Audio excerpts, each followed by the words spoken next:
Aumenta os que radicais. diminuiu e aumenta o radical livre. Então você tem muitos radicais, você está num estresse oxidativo, mas com pouco sistema para poder se defender. E neste momento se faz a necessidade de usar antioxidante, tá? Mas aí tem muitos profissionais que cometem alguns erros, né? Primeiro, entender o que é um antioxidante, ok? Esse antioxidante, a molécula, como que é, por exemplo, de hidroxila? Como que é de anel fenólico, por exemplo, né? Como é que está de elétrons?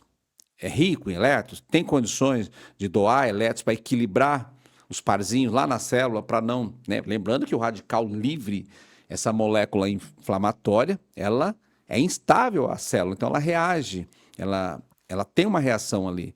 Então, usar o antioxidante, principalmente nos 30 a mais, é importante. Mas qual antioxidante? Agora eu viajei. Nossa, você tem lá o NAC? Ah, tenho. Mas você quer usar o NAC? Mas por que você quer usar o NAC? Ai, tá todo mundo usando. Eu vejo aí na imagino. internet. Aliás, gente, comprar medicamento, não, principalmente suplemento, fórmula, essas coisas, pela internet, se você não conhece a procedência, não faça isso. Não faça isso.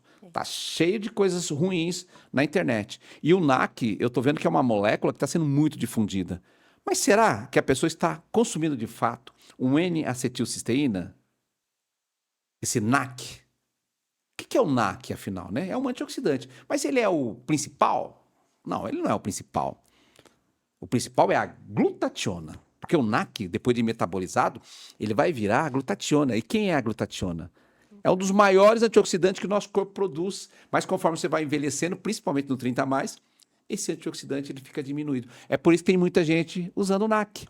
Porque o NAC ele é mucolítico, ele é antioxidante, ele deixa a pele mais hidratada, ele trata de dentro para fora. NAC, N-acetilcisteína. Aí tem a dose certa. Qual dose? Ah, não vou falar aqui não. Vai ter que me procurar lá depois no direct. Então, o sistema antioxidante também é importante. Aí vem, né, doutora? Não só isso, vem outros fatores no envelhecimento, como, por exemplo, a gente pode até falar um pouquinho mais sobre o intestino, né? Você pode falar um pouquinho sobre o intestino, das bactérias, dos probióticos, prebióticos, né? A importância de fazer uso, onde usar os bifidobactérios, onde usar os lactobacilos, qual intestino, se é o delgado, se é o intestino fino, se é o intestino grosso, onde usar, a importância dessas fibras, né? A importância de não comer doce, tomar cuidado com doce. Por quê?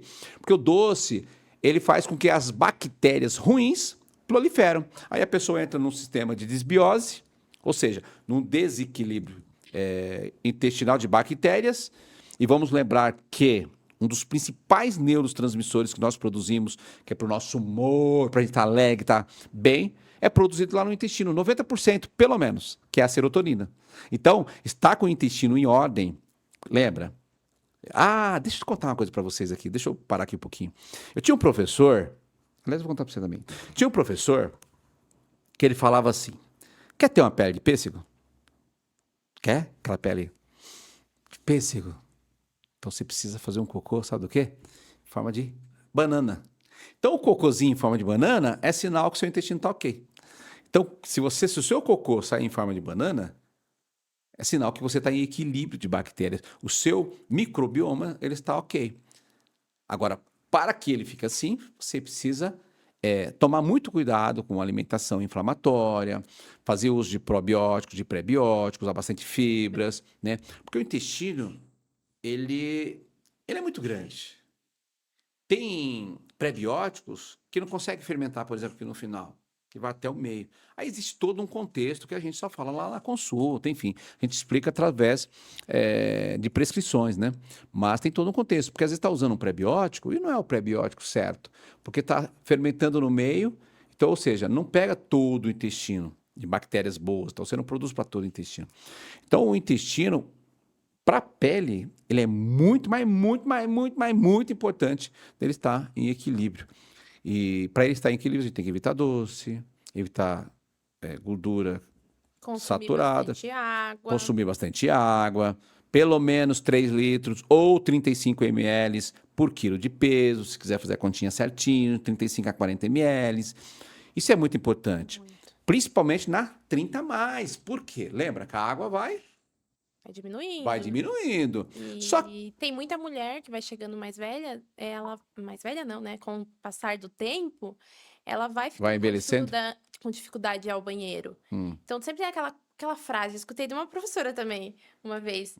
A pessoa tá enfesada, que fica, tá com a cara fechada. Então, literalmente, o seu intestino precisa estar funcionando. Pra você estar com um bom humor, pra você estar com uma pele boa. Interfere até no sono. Com certeza, interfere muito. Então, isso também é muito essencial cuidar. Então, se você tem dificuldade, não é normal. Se você já escutou que é normal, não é normal. Isso tem como mudar. Isso precisa mudar. Porque também não adianta você usar várias coisas, passar vários produtos e não cuidar dessa outra parte. Simplesmente vai estar jogando dinheiro fora. E o corpo não vai estar absorvendo. Isso é verdade.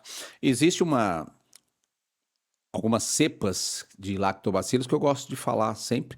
E como aqui é um bate-bola, né? Nós somos dois profissionais da área. Eu já vou colocar aqui. São 5 cepas que eu gosto de utilizar para dar uma equilibrada na flora intestinal. Lactobacillus acidófilos, o casei, o bulgaricus, o termófilos e também o bulgárico, já falei, né? Acidófilos, casei, termófilos e os raminosos. Então, essas 5 cepas, 2 bilhões de cada cepa. Você coloca tudo isso dentro de um pré-biótico, porque vamos lembrar que os probióticos são as bactérias liofilizadas, que para que ela se colonize ali no intestino, ela precisa ser alimentada. Por Isso. quem? Pelos pré-bióticos.